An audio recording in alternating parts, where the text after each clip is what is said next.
Alright, so today, like always, we're going to be doing something a little bit different.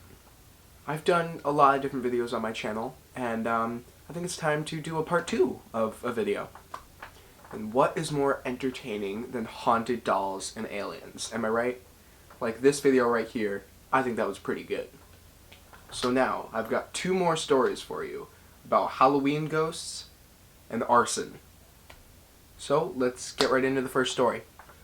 So, a few years ago, around the time when I was in middle school, me and my sister threw this huge Halloween party. It actually wasn't on Halloween, I don't think, but it was a few days before Halloween and we had a ton of people there. It was probably one of the biggest parties that we've ever thrown. And it was fun. You know, we had snacks, we had candy, we had a costume contest, everybody came in costume. It was really, really fun. We did a few things there. I think we did bobbing for apples. We had that in the backyard. It was a little bit of a fail because, you know, it was cold out. But we also did a lot of other stuff. I remember we did hide and seek in the dark, and that was kind of a hit. I don't remember what point in the night this actually was, but it was getting pretty late. Everybody was sort of hanging out in the living room. There was music going. We were all talking, just having a good time. I was over on my couch. I was talking to my friend, and then suddenly he looks over to the other side of the room where the window is. And I think he said something along the lines of, like, is that a car or something? Or there's lights coming through the window. Well, I look at the window, clearly startled, and I see that there's these little beams of light, sort of these tiny little flashy lights, right outside of the window. And then everybody starts freaking out. Like, we're all sort of, you know, getting nervous, and we're all looking towards the window. Everybody's sort of crowding around it. I saw this too once I got closer. There was a mask, one of those creepy white masks, right in front of the window. It was holding a flashlight and it was peeking through our window. And then one of the most climactic parts of the story is my friend. He was the closest to the window. He leans up against the window, he looks down and sees 2 more looking up at him. The guy in the middle was tall, but the 2 other ones were very short, so they couldn't even see the top of the window. So he looks down and he looks at us and he goes, "There's more!" And then everybody lost it. I want to say half of us thought it was a prank. I thought it was real for one. So a bunch of those, you know, rambunctious, brave souls went outside to actually check it out. I didn't think this was a very good idea because God knows what it could have been on Halloween. I just sort of hid out in the living room for a while everybody sort of flooded to the kitchen where the back door is, you know, to see what was there. I can't say I thought it was ghosts, but I can't say I thought it was what it actually was. I slowly make my way towards the kitchen, and I peek out of the back window. Something that I did not expect to see is my mom talking with the masked figures. So I got a little bit closer as my sister said, "It's Dad, it's Dad."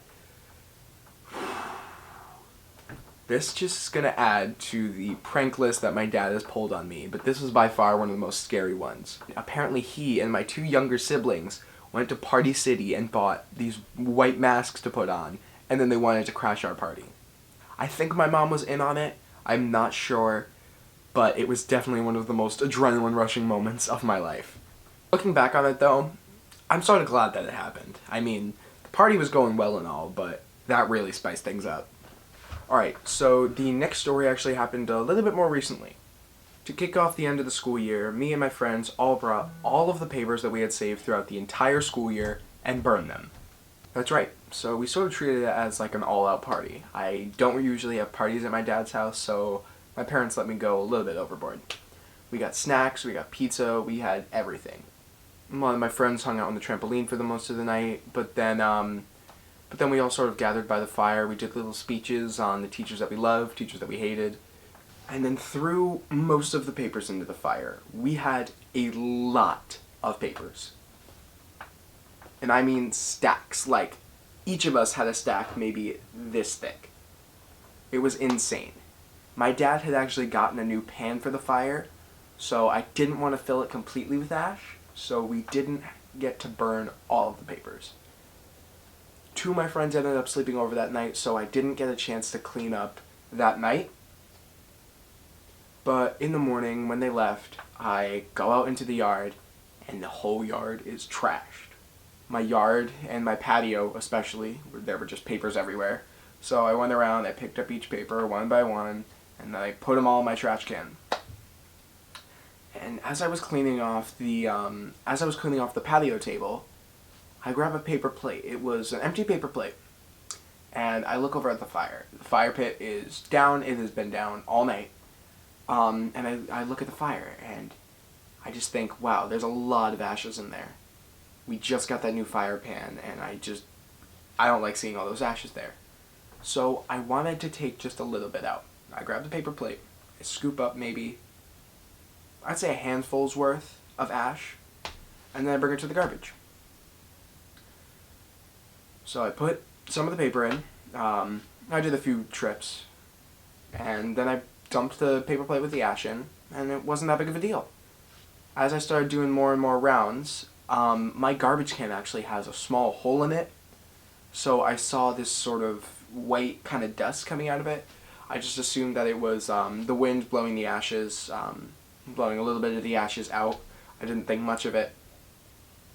So I finished cleaning up and I went inside. I want to say 15 minutes passed, and then somebody came to pick up one of my siblings to go somewhere, and I saw her through the window, and she just sort of speed walked in. She comes in and she goes, your garbage can is on fire? And my mind immediately goes to the ashes. So my dad was also in the kitchen, so he starts freaking out. He opens up the garbage can, and there's just this huge puff of smoke that comes out, and then once he had given it more air, there was this huge puff of smoke that comes out, and once he gave it more air, flames started coming out of it, because the pizza boxes were in there, the papers were in there, so everything was flammable. So my stepmom starts to hand him the front yard hose, and then it doesn't turn on. So she turns the faucet, and then it does turn on after, I want to say, 30 seconds. I'm still freaking out. I tell him that I scooped a little bit of ash in there, and maybe it was still hot, and he was yelling at me as he was just drenching the whole garbage can with water. So, yes, it was the ashes that caused the fire. And my garbage cans are right up against my house, so if it weren't for that lady who came in, my house could have been burned down. I obviously know now not to put ashes in the garbage 24 hours, at least until 24 hours after, because apparently they trap heat. Now I know that. So, I apologize for making such a small video, but I've got bigger stuff on the way, trust me. A lot bigger stuff on the way. But until then, I'll see you in the next video.